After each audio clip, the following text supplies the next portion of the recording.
the glittering facade of global royalty has long captivated the public imagination, serving as a modern-day fairy tale where ancient traditions meet unimaginable privilege.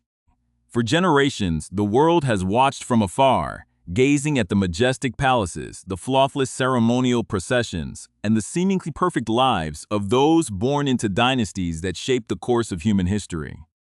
To the outside observer, this existence appears to be the pinnacle of human achievement, a life completely devoid of ordinary struggles, where every whim is catered to and every door is effortlessly opened. We see the elegant waves, the brilliant smiles, and the immaculate tailored garments, convincing ourselves that behind those towering palace gates lies a realm of absolute serenity and untouchable happiness. However, history has repeatedly shown us that the brightest lights often cast the darkest and most complex shadows. Behind the heavy velvet curtains and the impenetrable security details, a vastly different reality plays out, one that is rarely captured by the flashing lenses of the international press.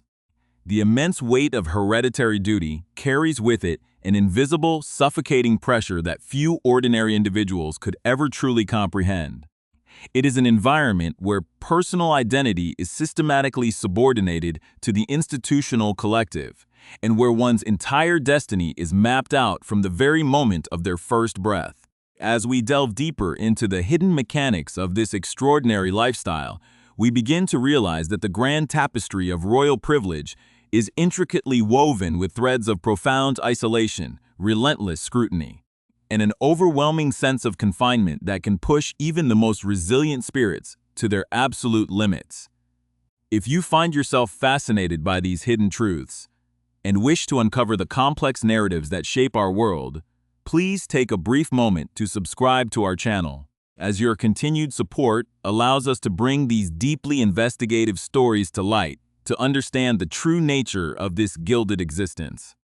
One must look beyond the official press releases and the carefully curated public appearances that are designed to maintain an illusion of flawless perfection. For decades, the public has been fed a highly sanitized version of royal life, a narrative that deliberately masks the intense psychological toll inflicted upon those who inhabit this strange fishbowl world. Every word spoken, every gesture made, and every personal choice enacted is instantly dissected by millions of onlookers, creating an environment where a single misstep can trigger a global scandal of monumental proportions. This continuous, unyielding surveillance creates an atmosphere of profound paranoia, where authentic human connection becomes a rare and dangerous luxury. The individuals confined within this system are acutely aware that they are not merely human beings, but living symbols of a historic institution, expected to perform their roles with mechanical precision regardless of their internal emotional state. This demand for perpetual stoicism, often referred to as the traditional stiff upper lip, forces young royals to suppress their vulnerabilities and internalize their anxieties from a very early age. They are taught that their primary function is to serve the institution, even if that service requires the complete sacrifice of their own mental well-being and personal autonomy. The psychological architecture of this lifestyle builds a fortress around the individual, a barrier that protects the institutional image from the outside world, but simultaneously traps the occupant within a cycle of emotional suppression and profound loneliness. As the years progress, the friction between personal desire and institutional expectation inevitably intensifies, creating a volatile internal conflict that often manifests in unexpected and dramatic ways. For a young prince growing up under the relentless gaze of the global media, the palace walls can begin to feel less like a sanctuary and more like a beautifully adorned fortress designed to keep the world out, while keeping the prisoner firmly locked inside. The constant presence of paparazzi, the endless breaches of privacy, and the unceasing expectations of the public create a boiling pot of stress that requires some form of release. When traditional avenues of emotional expression are entirely closed off by the rigid protocols of court life, the human psyche naturally searches for alternative methods to cope with the overwhelming burden. This search for escape often leads down tumultuous paths where the desire to feel normal, even for a brief and fleeting moment, can result in behavior that shocks the establishment and captivates the global tabloid press. These wild episodes, which the public frequently misinterprets as mere youthful rebellion or reckless indulgence, are often the outward symptoms of a much deeper, more profound struggle for survival against a system that threatens to erase individual identity entirely. It is a desperate cry for freedom from an individual who feels utterly trapped in a predetermined narrative, searching for any possible way to mask the raw, persistent pain of an existential crisis that cannot be openly discussed within the formal confines of a royal court. This profound sense of alienation is further amplified by the haunting historical echoes that reverberate through the corridors of the palace, serving as a constant grim reminder of the potential consequences of defying the institutional machine. The tragic legacy of past generations hangs heavily over the younger members of the dynasty, casting a long and ominous shadow over their prospects for a normal, fulfilling future.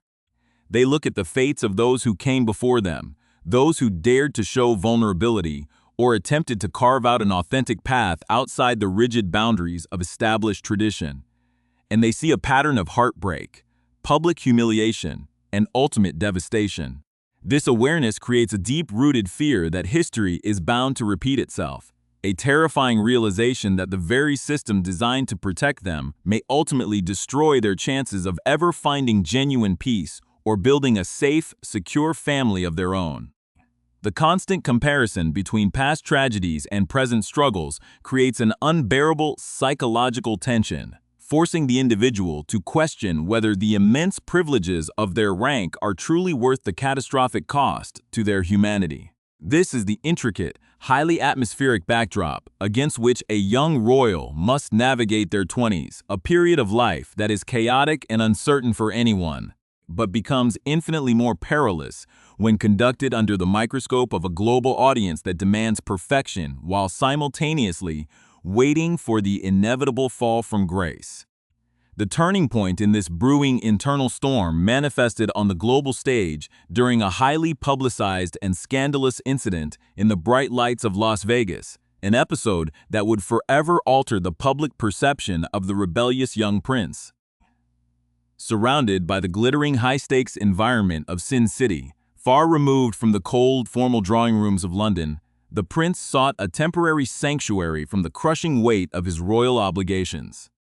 In this oasis of forced fun and absolute anonymity, the barriers carefully erected by generations of courtiers completely collapsed, leading to a series of wild, uninhibited nights that would soon become the focal point of an international media frenzy.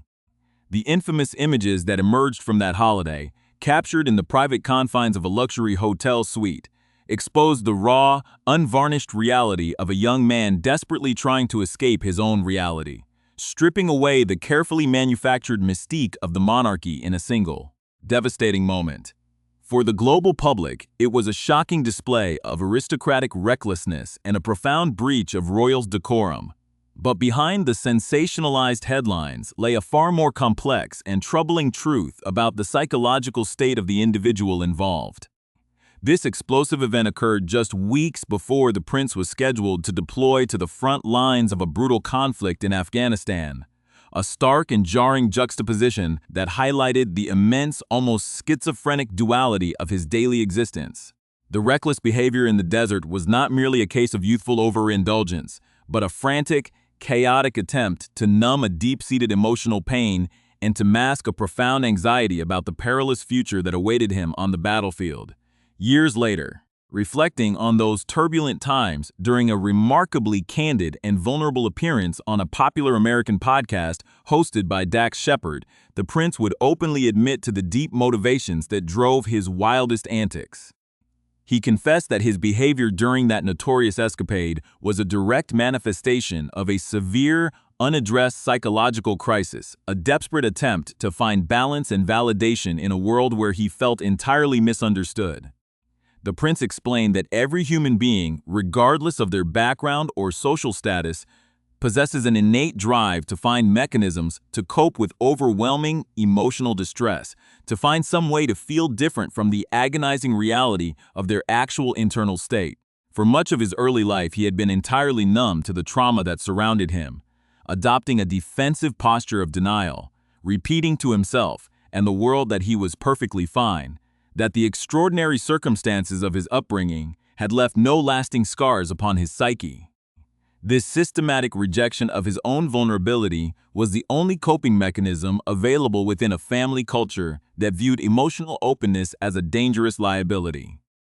forcing him to bury his grief and anxiety deep within his subconscious until it inevitably erupted in public displays of self-destruction. The podcast interview served as a rare, unfiltered window into the mind of a royal icon, dismantling the long-held myth that material luxury can insulate an individual from the universal human struggles of trauma, isolation, and the desperate need for psychological healing. In his own poignant words, the prince compared the crushing reality of his public life as a senior member of the royal family to a surreal and deeply disturbing combination of the classic psychological film The Truman Show and the claustrophobic experience of living inside a public zoo.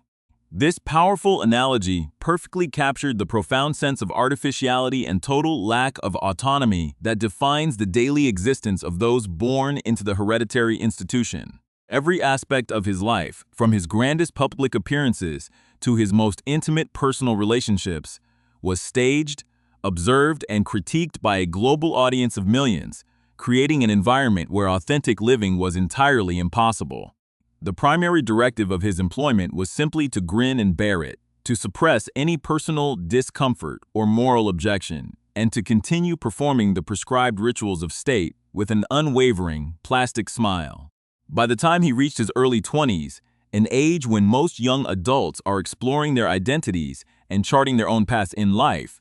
the prince had arrived at the devastating realization that he did not want the job he had been born into,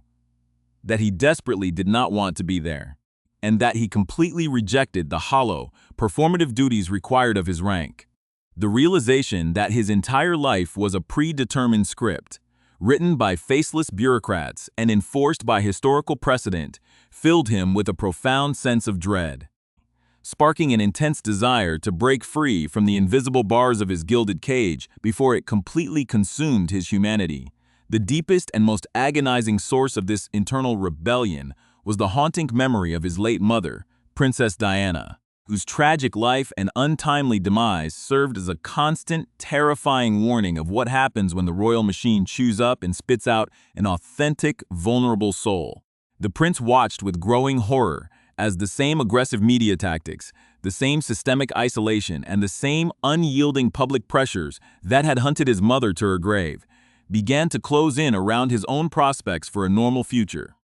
He found himself paralyzed by the profound question of how he could ever hope to settle down, find a genuine partner, and raise a family when he knew with absolute certainty that the same destructive forces would inevitably target his loved ones. The fear of history repeating itself, of witnessing the person he loved, most being systematically dismantled by the relentless machinery of the tabloid press and the cold indifference of the palace, became an unendurable psychological torment. He recognized that the institutional system was inherently incapable of protecting its own from the monstrous appetite of global celebrity culture, and that continuing to play the role assigned to him would mean sacrificing the safety and sanity of any future wife and children. This profound realization shifted his perspective entirely, transforming his struggle from a chaotic, youthful rebellion into a calculated existential fight for the survival of his future family, setting the stage for a dramatic confrontation between ancient duty and the fundamental human right to emotional self-preservation. The ultimate catalyst for total transformations arrived when the prince finally made the courageous decision to seek professional therapy, a choice that was viewed with immense skepticism within the traditional, emotionally guarded corridors of the royal court. For an institution that had survived for centuries on the strict doctrine of emotional suppression and unyielding stoicism, entering psychological counseling was seen as a radical and deeply disruptive act. Yet for the prince, this step was nothing less than a desperate lifeline, a vital intervention necessary to save his fracturing sense of self from complete obliteration. He described the profound experience of beginning therapy as the moment the protective, artificial bubble he had inhabited his entire life was completely burst, shattering the lifelong illusions that had kept him bound to his institutional duties. Through the painful but liberating process of psychological excavation, he was finally able to confront the immense, unresolved grief of his mother's sudden death, a trauma that had been frozen inside him since his early childhood. The therapeutic process allowed him to dismantle the toxic coping mechanism of his youth, giving him the language to understand his anxiety and the clarity to see the structural toxicity of his environment. Armed with this newfound self-awareness, the prince realized that he could no longer participate in a performative existence that required him to compromise his mental health, leading him to the monumental conclusion that the only viable path forward was to completely step down from his senior royal position and forge an entirely independent life across the Atlantic Ocean. This historic and unprecedented departure from official royal duties, which sent shockwaves through the global media landscape, was not an act of whimsical abandonment, but a deliberate, deeply considered choice to honor the enduring legacy of his late mother. Even as he separated himself physically and institutionally from the British monarchy, the prince firmly maintained that Princess Diana remained the ultimate guiding light behind every major decision he made in his newly liberated life. He constantly asked himself the profound, defining questions of how he could do things differently, how he could break the generational cycles of trauma, and how he could use his massive global platform to effect genuine, lasting change in the world. Rather than retreating into a life of quiet, aristocratic luxury, he channeled his experiences into widespread global advocacy, becoming a prominent and vocal champion for mental health awareness, veteran rehabilitation, and the combating of systemic digital misinformation. By openly sharing his own struggles with depression, panic attacks, and the severe psychological toll of relentless public scrutiny, he sought to destigmatize mental health challenges for millions of ordinary people worldwide. His efforts to build a new model of public service, entirely independent of state funding or palace control, served as a living tribute to Diana's own groundbreaking humanitarian work. Fulfilling her unrealized dream of using royal prominence to directly touch and heal the most vulnerable segments of human society. To understand the full gravity of this modern royal odyssey, one must examine the complex biographies of the central participants who shaped this extraordinary narrative, starting with Prince Harry himself. Born as the second son of the future King Charles III and Princess Diana, Harry's life was defined from the outset by the rigid constraints of the spare to the heir, a position that carried all the invasive public exposure of royalty with little of the clear institutional purpose. His childhood was tragically fractured in the summer of 1997 when his mother was killed in a high-speed car crash in Paris, while being pursued by paparazzi, an event that etched a permanent scar onto the collective consciousness of the world and deeply traumatized the 12-year-old prince. The image of young Harry walking solemnly behind his mother's coffin through the crowded streets of London became one of the most iconic and heartbreaking visual moments of the late 20th century. As he grew into adulthood, his struggles to cope with this monumental loss were played out in the full glare of the international tabloid press, which eagerly documented his rebellious phases, his late-night exploits, and his eventual salvation through a highly distinguished 10-year military career. His service in the British Army, which included 2 operational tours of duty on the front lines of the war in Afghanistan, provided him with a rare taste of true camaraderie and meritocracy, proving to him that he could find purpose and respect outside the artificial confines of courtly ritual. The interview that brought these raw confessions to light was conducted by Dax Shepard, an American actor, comedian, and podcast host whose own background made him uniquely qualified to navigate such a deeply personal and vulnerable conversation. Shepard, the creator of the massively successful podcast Armchair Expert, had built an enormous global audience by fostering an environment of absolute transparency, frequently discussing his own past battles with severe substance abuse, childhood trauma, and the complex realities of male vulnerability. It was this shared understanding of the agonizing process of recovery and self-discovery that allowed Shepherd to build an immediate, authentic rapport with the British prince during their lengthy discussion. When Shepherd brought up the subject of the notorious Las Vegas photographs, he did so not to sensationalize the event, but to highlight the universal human tendency to seek reckless escapism when drowning in unvoiced psychological distress. The podcast episode became a cultural milestone, demonstrating a profound shift in how the world views public figures, moving away from the superficial demands of celebrity worship toward a more empathetic, humanistic understanding of mental health and emotional well-being. The conversation highlighted a growing global movement, particularly accelerated in the mid-2020s, where traditional notions of masculinity and institutional duty are being radically redefined to prioritize emotional safety, authentic communication, and the right to individual self-determination. The lasting significance of this entire narrative extends far beyond the personal choices of a single fractured family, serving as a powerful, historic critique of the very nature of modern fame and the ethical responsibilities of global media consumption. The prince's public reclamation of his own story exposed the profound human cost that lies beneath the multi-billion-dollar industry of celebrity journalism and institutional public relations. It forced a global audience to confront their own complicity in a system that demands the systematic commodification of human beings for the sake of public entertainment and tabloid profit. The tragic parallels between the experiences of Princess Diana in the 1990s and the struggles faced by Prince Harry and his family decades later proved that without radical systemic change, history is bound to repeat its most destructive patterns. By choosing to step out of the gilded cage and burst the institutional bubble, the prince demonstrated that true nobility is not defined by ancient titles, inherited wealth, or the adherence to archaic protocols, but by the courage to face one's own shadows, prioritize the safety of one's family, and use one's lived experiences to foster empathy in a deeply divided world. Ultimately, this story stands as a powerful testament to the resilience of the human spirit, illustrating that even those born into the most rigid and powerful dynasties on Earth can successfully rewrite their predetermined scripts and build a life rooted in genuine freedom, mental well-being, and purposeful authenticity.